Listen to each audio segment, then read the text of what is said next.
Well, hi ho, everyone. This is Terrell from Terrell Game Vlogs, and I'm here to talk to you, bring you the good book. I think we need to talk about the good book. The good book of Lala. I'm fucking stupid. I apologize. Just know it won't get any better. So, yo, what's up, guys? It's the Insane Game. No, why do that? Anyways, we're here to talk about Lala from Monster Musume for those who were curious and want to know manga spoilers without actually reading the manga. So just be aware that if season 2 does come out, and there have been rumors that there will be a season 2, but it's like I said before, there aren't enough chapters to adapt to do a season 2. I think if they were to adapt everything they did now, they would only probably have enough to get like halfway through a second season, which is not what I want because I don't want filler. I don't want filler. I refuse to see filler. So I am suggesting that they don't fucking do that and they wait. I mean, you can already hint it, which is why there is no official confirmation. It's just being hinted, which is cool with me. But I want to wait until that shit's done. Wait until they get at least the 48 chapters, then we can touch on it. Plus that, I need some more Lala material, which gets into the stuff. So this will be Lala focus. If you don't want the spoilers for the manga and want to be pure for season 2, that's fine. But if you do want to know and you are curious and you want to know about our recent young Doulahan, then stick around and you might learn something. So let's talk about Lala. So Lala's portrayal in the anime really only covers her introduction and like one of the first chapters she's put in, like a part of the crew. Lala's whole situation is very weird. I think the character is probably the weirdest of the three. Because of her, first off, she is a character who doesn't show up in every chapter, which will be explained as I continue through the video. But you need to know that from jump. Lala doesn't show up in every chapter. Lala, if I go from her introduction chapter, which is chapter 24, 23, and 24, she shows up in 25, which is animated, which is the cooking thing, which is pretty much the food gathering thing you see in there. And her appearance in that part of the episode is literally the same as it is in the manga. She's in the beginning of, she's in chapter 26, but she's like around the near end of it, and then she kind of disappears again. She's only in like the beginning of chapter 27, and then you don't see her again until chapter 30. Then after that, currently the manga's on chapter 37, even though I think only 36 is translated. Uh, Chapter 30, she shows up. She has a decent chunk of time in 30. Like a page in fucking chapter 31. Disappears for another 3 fucking chapters and doesn't show back up until chapter 34.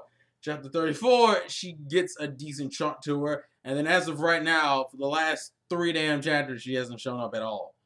She's the only main girl that seems to do this. That seems to float in and out of chapters. And I mean like completely. It's not like with Ragnarok, where Ragnarok is like not with the main group all the time. I mean like you don't see her face at all in the chapters, which is explained as we get later on in the chapters.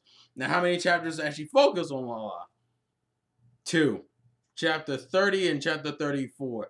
And chapter 30 really only focuses on her because chapter 30 is like part 2 to the fucking full moon chapter back in the beginning of the damn series. So it's cycling through all the girls. Like how the first full moon only really covered everything up until Saria, whereas the chapter 30 covers everything up to Lala. So pretty much from Sue to Lala. So Sue, Marrow, Ratnara, Lala. Those are the other 4 girls. And it's actually this chapter we get the biggest bunch of character info on her, besides her Chunibyo stuff and the stuff we saw. This is where you could argue the manga kind of backpedals on itself. See, in her introduction, they made a whole big deal about how she was bullshitting. It was like they took her seriously only for you to find out she's bullshitting. Here, it's literally telling you she actually is a legit Doulahan. Why do I say that? Because every time in the chapter, Kimito has a tendency of like having a lot of near-death experiences, and every time it happens, he shows up in, I guess you could call it the afterlife, with the river Styx and a whole bunch in the field of flowers. Well, it's revealed near the end of the chapter that the woman he's been seeing in this this vision is actually Lala, and she looks relatively different in terms of her appearance, outfit wise. If you've noticed in her normal self or the gear you've seen her in the anime, it's that super gothic style Chunibyo. Like she dresses like a Chunibyo. Not as like it's still kind of gothic style like Marrow stuff, but it's like Chunibyo gear where it's like over exaggerated, like it's like anime type shit. Well, when you see her in the damn spirit world, she's wearing like a fucking turtleneck. She's like wearing a turtleneck shirt. Or a shirt dress, I guess is what you call it. The point is she's wearing like plain as fuck clothes and she doesn't even have her scythe with her. But this does reveal that she's a legit Dullahan, and we get some more interesting info on her. For example, her major interest in Kimito was because he's a character who has a ridiculous amount of near-death experiences, but every time and she's kind of helping him come back, which kind of goes into chapter 31. The main reason why he's coming back from these so quickly is mainly because of his sheer force of will and because of his kindness. And then she says a pseudo confession to him that most people take both ways. What she says specifically is that he asks, is she interested in marriage? She goes, no, she's not interested in marriage. But she says she's a Dullahan. When you die, don't worry about your soul. I'll take care of that. Which is referencing, I got you when you're dead, aka it doesn't matter who you fucking date while you're alive, because I claim you as when you die. That's literally what that comes off as, and because it's Lala and because of this show, you take that as a double meaning that she means it literally, and she also means it like in a crush kind of way. She's even kind of blushing when she says it. Another thing about Lala that the anime kind of, for some reason, chose not to portray is that her head and body don't seem to have the same emotions. For example, in the manga, there are actually emoticons coming from her body when her head isn't around. Like in the chapter she's introduced, when she's clawing on his shirt, pretty much saying that she wants to look for her head, you see like an emoticon face coming out of her neck, which for some reason the anime omits, which I guess is to take away the...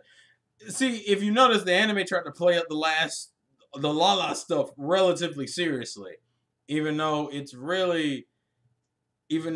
I guess the emoticons would have counteracted with it, but that's kind of a thing about Lala, is that like her body, and see, people have also misconstrued this in two different ways. People can't tell if her body just has a completely different personality than her head. I mean, Kimito make a reference to it, saying her body seemed more clumsy, but you can't tell if her body seems to have a completely different personality, or is Lala's true feelings. I kind of say it's a little bit of both.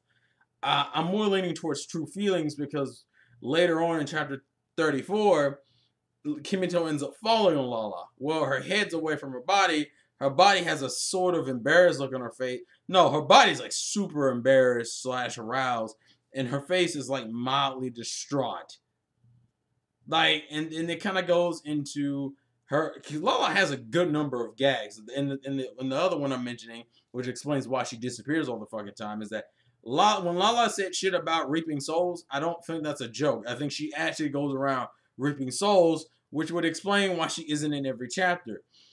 The other thing that's interesting is that the chapter she's in, at least the later ones anyway, it's been kind of shown that Lala seems to only really show up when Kimito's about to die. Or pretty much when he's having a near-death experience. I mean, like an experience that I think also the stipulation is he has to be by himself. I say this because in chapter 37, something similar happens and you don't see Lala anywhere. So my assumption is that Lala only shows up when he's in a situation where, like, he's going to die. There is no ifs, ands, or buts about it, and then she'll kind of come save him. Because in chapter 31 is exactly what happens. It's like a hot springs chapter, and he almost gets frozen to death, but he's the only one in the bathroom with the person who freezes him. And the next panel is literally him sitting there with like his foot still frozen and like one of those hot tubs while Sarah is trying to like pick his feet out with her fake sword, and Lala sitting right next to him. And who says anything to Lala? Poppy. Poppy's like, "Oh, Lala, I didn't know you were here." That's how Lala is. Lala just doesn't consistently show up. And I think it's partially due to the fact that she is a Grim Reaper. She's a legit Dullahan. That's been proven just through chapter 30. Chapter 34, she's used, but it seems like her interactions with the group is very weird because it's not like with the rest of the girls where the girls actively interact with each other. Lala doesn't do that, which is why, like, and a good example of that is in chapter 34. Shit happens and Sue ends up getting thrown on Lala, and like Lala looked fucking confused, like legitimately was confused by her and got mad. It was like, what is this slime? Like she didn't understand that was Sue. Like to me, that makes it seem like her interactions with the girls haven't been much. They also make a joke about her. Now people can't tell if she actually can teleport or if she just has no presence. I think the joke is that she has no presence, because in the chapter.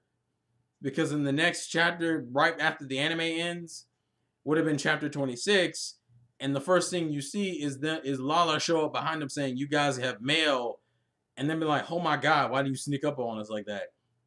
But see, and that's what kind of makes Lala interesting. She's a character who literally you can't tell how much of her is bullshit and how much is true, and it makes you also question why like a Chunibyo in real life, unless it's just for the sake of not freaking out people. Even though she still does it anyway, and you can't tell how genuine she's being about it. But you can see that she's not as over-exaggerated when she's in the land of the dead, which makes you think that half of what she does as an act, and partially makes me think that I think she just likes doing it. Not because she has to do it, not because she feels like part of me thinks it's a front because she just likes doing it, and some people just think it's Lala's very confusing. Like that's kind of the main point with Lala that makes her kind of interesting and fun to watch. And she's fucking adorable. I think one of my favorite scenes with her, not including the marriage stuff, not the marriage stuff chapter, is her chapter 34 parents, where she was following Kimito and them, and she was explaining the situation to them because they didn't know that Lala was following them. And Sue just does the mind reading thing and just pretty much translates her Chunibyo talk into normal people talk. And so he's like, "Oh, I get it." And in the background, you can see Lala get mad and freak out on Sue, like, how dare you read my mind? Like she's that kind of, it's kind of adorable. That's literally how I can explain her. Lala is a very interesting and adorable character. I fucking love this design. This design is awesome. The design is awesome. The other thing that kind of goes back to the whole body and head thing, if you notice, Lala's expressions usually, for the most part, stay in the stoic range. Like the only time she gets out of that range is usually when she's being sexually harassed.